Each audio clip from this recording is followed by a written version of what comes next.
దానికి మేము కూడా సంతోషిస్తాం. కానీ జూబ్లీహిల్స్ మేయర్ గారి రేప్ కేసులో కొందరిని తప్పించడానికి కాపాడటానికి చేస్తున్న ప్రయత్నాలు పోలీస్ డిపార్ట్మెంట్ తరఫున, పోలీస్ అధికారుల తరఫున అది హైదరాబాద్ పోలీసులకు బచ్చతిస్తుందన్నమాట నేను డీజీపీ గారికి, పోలీస్ కమిషనర్ సివి ఆనంద్ గారికి కూడా స్పష్టంగా పేర్కొనదలుచుకున్నాను. నిన్న రాత్రి సుమారు 9 గంటల ప్రాంతంలో పోలీస్ కమిషనర్ సివి ఆనంద్ గారు ప్రెస్ మీట్లో చెప్పిన విషయాలు నమ్మశక్యంగా లేవనే మాట మనం చేస్తా ఉన్నాం. ఆయన చెప్పిన అనేక అంశాలు, ముఖ్యమైన అంశాలు, అవి కొత్తగా ఆయన చెప్తున్నాయి కాదు, గత 5 రోజుల్లో ప్రజల నోట నానుతున్న విషయాలని చెప్పింది. అందులో మీ డిపార్ట్మెంట్ చేసిన ఘనత, దర్యాప్తు అంటూ ఏమి లేదు. మీకంటే ఎక్కువ ప్రజలకే తెలుస్తుంది. మీరు చెప్పిన కొత్త విషయం ఏంటంటే బెంగళూరు నుంచి ఒక మేనర్ అనేది ఈ పార్టీని ఏర్పాటు చేశారన్నమాట మీరు చెప్పడం జరిగింది. అది పూర్తిగా నమ్మశక్యంగా లేదనే విషయాన్ని పోలీస్ కమిషనర్ గారికి మనవి చేసుకుంటా ఉన్నారు. 3వ తేదీ నాడు రాత్రి 9 గంటలకు DCP west zone press meet ఏర్పాటు చేసి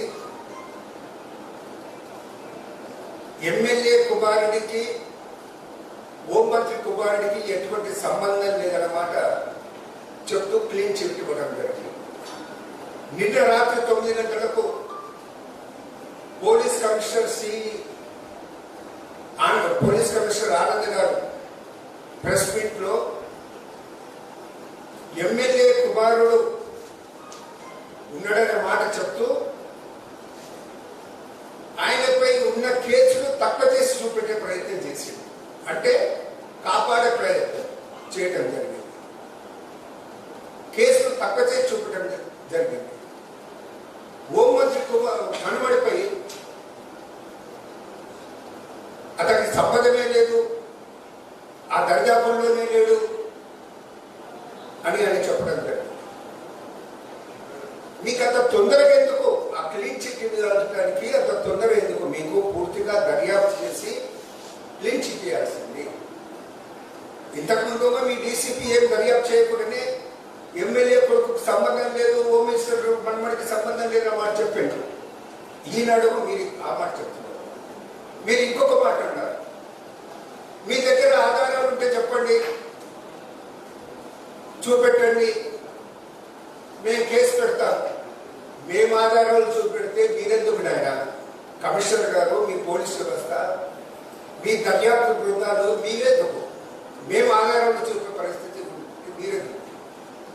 ఇంట్లో మీ ఘనత ఏం లేదు. మీరు ఏమి ఎవిడెన్స్ అనేది మీరు సేకరించలేదు. మీరేమన్నారు? ఇంత లేట్ ఎందుకైంది ఎఫ్ఐఆర్ ఇష్యూ చేయడానికి, నిందితులను పేర్కోవడానికి? అంటే ఎవిడెన్స్ సేకరించడానికి అనే మాట మీకు చెప్పడం జరిగింది. మీరు సేకరించిన ఎవిడెన్స్ అనేది ఏమీ లేదనే మాట మీకు మనం చేస్తాం. ఎవిడెన్స్ నిందితులు స్వయంగా పబ్లిక్ డొమైన్ లో పెట్టిండ్రు. వాళ్ళు ఏ బుద్ధితో పెట్టిండ్రో, ఏం పెట్టిండ్రో, కానీ ప్రజలు వారు చేసినటువంటి ఆ దుస్సంఘటనకు సంబంధించిన వివరాలు, ఫోటోలు, వీడియో క్లిప్పింగ్స్ మొత్తం ప్రపంచమంతా చూసిన తర్వాత మేము దర్యాప్తు చేయడానికి టైం పట్టిందని చెప్పడం అనేది నిజంగా పోలీస్ వ్యవస్థ అనేది సిగ్గుపడాల్సినటువంటి అవసరం ఉందన్నమాట మీకు కూడా చేస్తాను. అసలు దర్యాప్తు డిలే కావడానికి కారణం ఎవిడెన్స్ దొరకకనా, లేకుంటే టీఆర్ఎస్ వాళ్ళు, మజ్లిస్ వాళ్ళు, అంటే టీఆర్ఎస్ అధికారంలో ఉన్న పార్టీ, మజ్లిస్ ఏమో టీఆర్ఎస్ యొక్క మిత్ర పార్టీ కాబట్టి ముందుకు పోవాలా లేదా అనేసి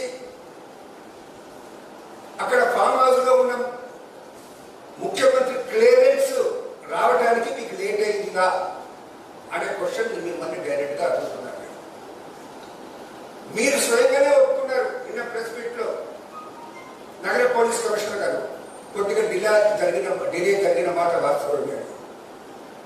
నగరం నడిబొడ్డులో ఈ విధంగా జరగటం, జూబిలీస్ లాంటి రద్దీ ఉండే ప్రాంతంలో జరగటం, సాయంత్రం 6 నుంచి 7 గంటల మధ్యలో జరగటం, పోలీసులే కాదు ఈ నగర ప్రజలు కూడా సిగ్గుతో తలవంచుకోవాల్సినటువంటి దుస్సంఘటన మాట మీరు పడం చేస్తూ ఉన్నారు. ఇన్ని రోజులు సంఘటన జరిగింది. కేసీఆర్ గారు ఒకసారి ట్వీట్ పెట్టేటంటే టిఆర్ఎస్ నాయకులు, మజ్లిస్ నాయకులు ఎందుకు మౌనంగా ఉన్నారన్న మాట నేను ప్రశ్నిస్తా ఉన్నాను.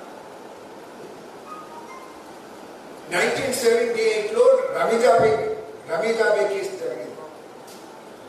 నల్లకుంట పోలీస్ స్టేషన్ లో 4 పోలీస్ అధికారులు రమీజాబీని ఆమెను రేప్ చేశారు, వాళ్ళ భర్తను అనేది హత్య చేశారనే మాట జరిగితే నగరంలో ఒకే రోజు 11 చోట్ల అనేది ఫైరింగ్ జరిగింది. సుమారు 50 రోజుల పాటు 3 విడతలుగా కర్ఫ్యూ విధించడం జరిగింది. అంత హంగామా చేసిండ్రు మజ్లిస్ నాయకులు. నాయనా మీరు ఇప్పుడు ఎందుకు మౌనంగా ఉన్నారు? అప్పుడు అంత హంగామా చేసిండ్రు కదా. అసద్ గారు మీ నాయన ఉండే అప్పుడు మీ నాయన మాట్లాడిన మాటలు మాకు ఇంకా జ్ఞాపకం ఉన్నాయి. మరి నీ నోరేమైందనే మాట ఇప్పుడు ఎందుకు స్పందిస్తలేదన్న మాట నేను ప్రశ్నిస్తా. నిన్న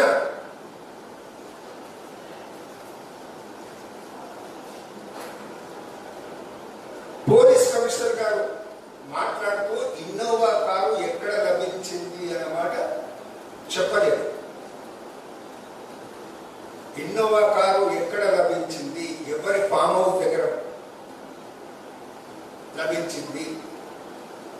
నిన్ననో మొన్ననో ఒక యూట్యూబ్ లో అక్కడి ప్రాంత మాజీ ఎంపీ మాట్లాడుతూ అక్కడ ఉన్న ప్రజలకందరికీ, ఆ గ్రామస్తులకందరికీ తెలుసు ఒక ఇన్నోవా వచ్చి ఇక్కడ ఉందని.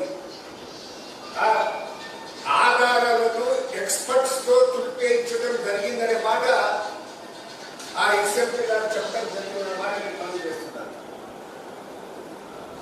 ఆధారాలు లేకుండా ఎక్స్పర్ట్స్ ద్వారా తుడిపేయడం జరిగిందనేసి ఆ గ్రామస్తులు చెప్తున్నారన్నమాట వారు చెప్పడం జరిగింది.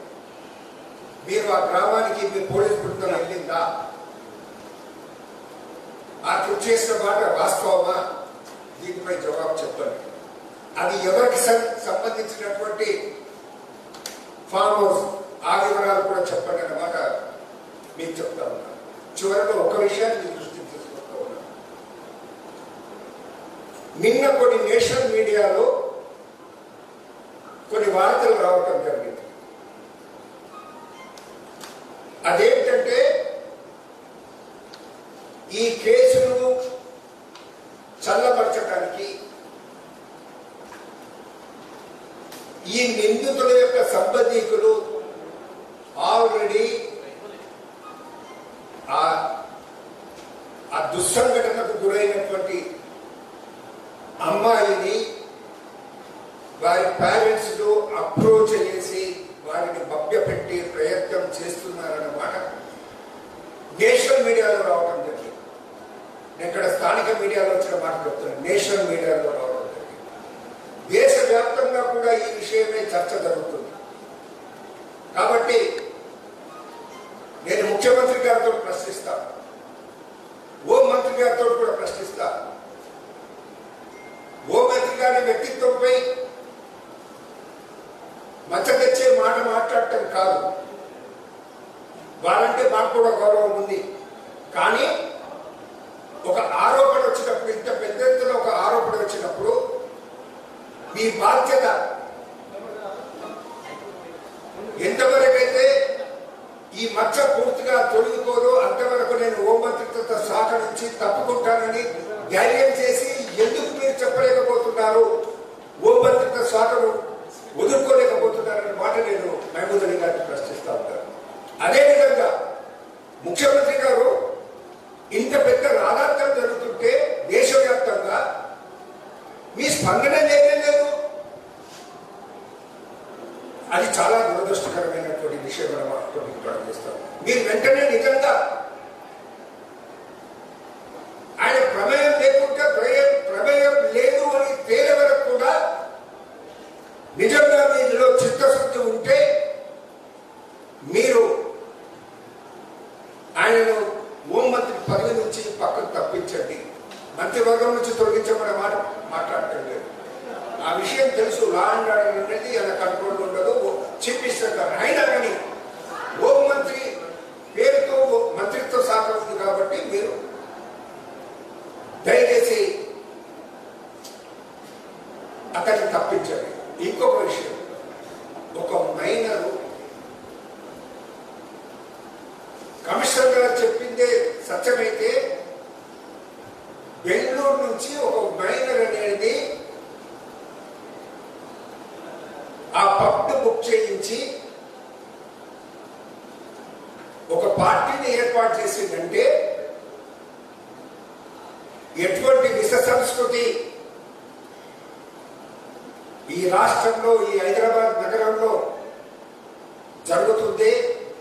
దీనికి ఈ సంఘటన ఒక మచ్చు దురగా అన్నమాట మీకు చెప్తాను. ఎక్సైజ్ శాఖ వారు పోయేసి మేము చూసాము, అక్కడ ఈ పార్టీ దగ్గర నుంచి అక్కడ మద్యం సరఫరా చేసే దగ్గరికి ఎవరిని పోకుండా చేశాము అన్నమాట వారు చెప్పడం జరిగింది. ఎక్సైజ్ శాఖ వారు.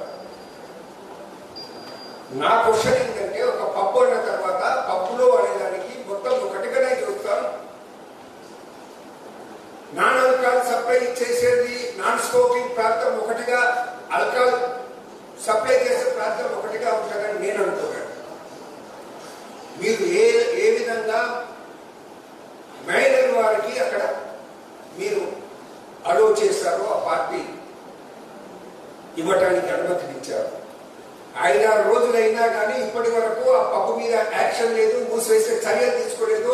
అసలు ఆ పబ్బు ఎవరికి సంబంధించింది, మీరెందుకు భయపడుతున్నారు అనే మాట నేను ప్రశ్నిస్తా ఉన్నాను అన్నమాట. ప్రశ్నిస్తాను.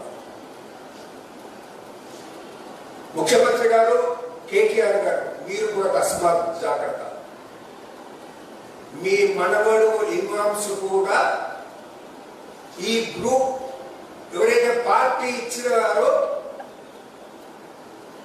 ఆ గ్రూప్ సంసిద్ధుడే అనే వార్తలు ఉన్నాయి.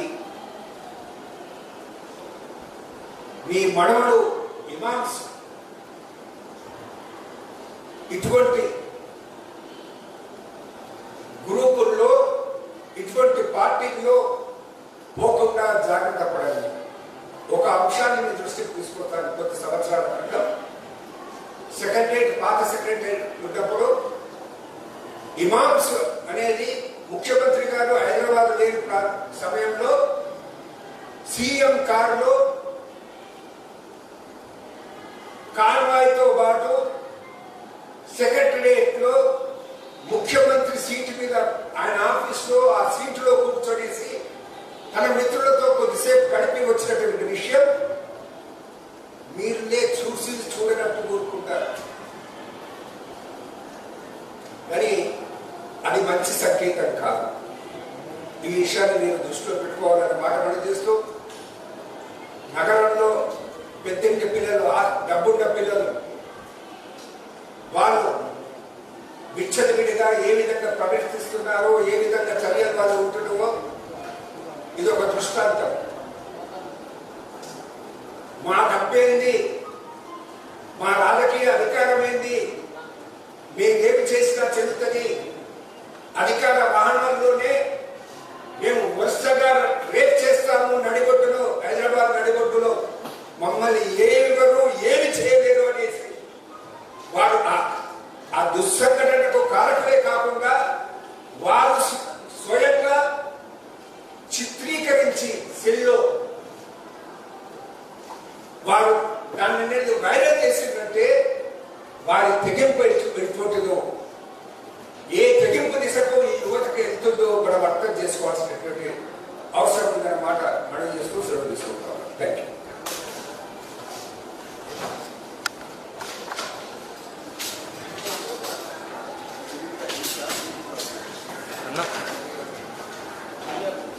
మీరు చూస్తున్నారు ఐ డ్రీమ్ న్యూస్ని. Please subscribe. I dreams. For more videos, Subscribe. I dream. Please subscribe for more videos. I dream. I dream. For more videos, Subscribe, I dream. Please subscribe. Subscribe I dream channel. Do subscribe. I dream. I dream ఛానల్ని Subscribe చేయండి. Do watch I dream.